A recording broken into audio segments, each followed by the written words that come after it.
Greetings and welcome to STEM Inspired, where we utilize personal stories and experiences to interest the possibility of a STEM profession in adolescence. I'm your host, Jacobs Naz. Today on the show we have an ecologist, a national park enthusiast, a bug collector. Please give a warm welcome To Dr. Cathy Schwemm. Can you please state your name and what you do for a living? My name is Cathy Schwemm.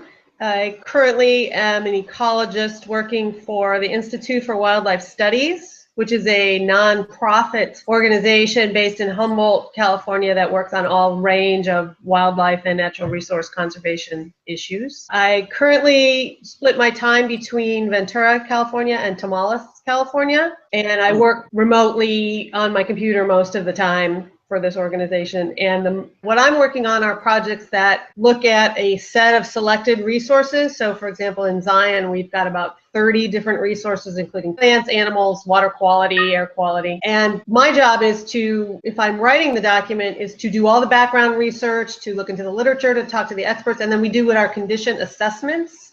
So we're looking at these resources to determine sort of what condition they're in. Are they doing well? Are they not doing well? Why aren't they doing well? And what do we need to improve our ability to protect them? It's a very, very science-based. And then I provide all that back to the park, all the information, and then they use it for planning and resource management and restoration and things like that. When you were younger, did you visit any of these national parks?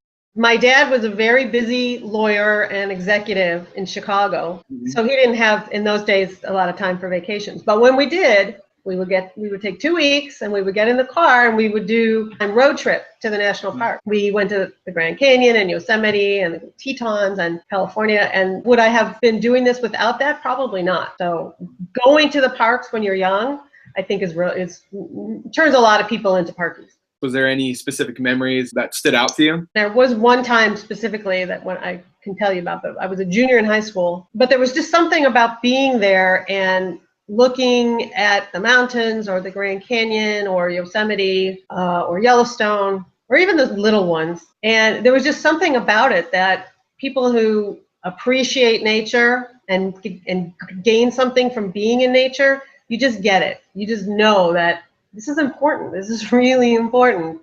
And there aren't a lot of places. I mean, they seem huge, but they're really not. They're small. Just going there and appreciating how important and wonderful they were before I really knew anything about it. And I thought, yeah, I want to work there. I want to go there. I want to go there all the time.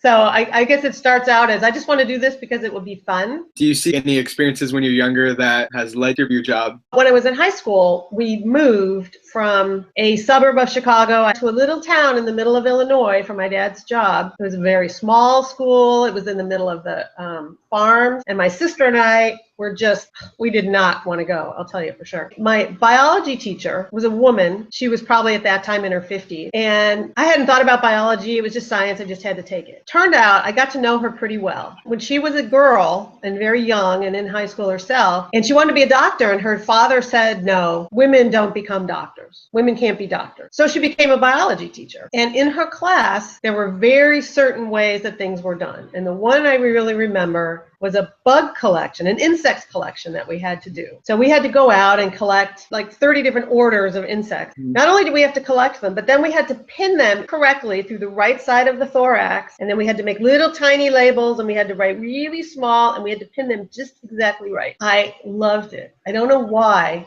but just something about, there's a way to do this. There's a certain order. I had to do it just right and I got into that and it made perfect sense. And I wanted to do this and I wanted to do it right. And I wanted to learn more about the bugs and I wanted to learn more about where the bugs were living. I remember going out in a field by our house one day. And now that I was looking at the bugs, they were everywhere and there were all different kinds, which I normally would never have seen before. And of course, my mother was like, oh, get those bugs out of the house. No, I got to do this. This showed me what science was, my first introduction to science. And so that teacher, that woman, was amazing to me and so helpful. Neither of my parents are scientists at all. They didn't know anything about it. So I was sort of on my own path at that point. So having those teachers made a lot of difference. And they loved it. They loved helping. They want to help. Adults want to help kids, no question. So talk to people, get help, get mentors, get advice. Don't feel like, you're taking up their time. That's what they're there for. The benefits, you have to do it. Just do it. Just go. Get your courage up and go. Thank you for taking the time to share your story with us. It was really inspiring. Well, you're welcome, and good luck with everything. Thank you. Thank you for listening. We hope you enjoyed our program. STEM Inspired is a project of BC STEM Ventura County's cross-sector network to improve educational outcomes in the STEM fields from early learning to career. STEM Inspired is generously funded by Arconic. Innovation engineered. Please join us next time as we continue to dive into the lives and experiences of STEM professionals. As always, I'm Jacob Zinehas. Discover new things. You never know when an interest can become a passion that can change the world. This has been STEM Inspired.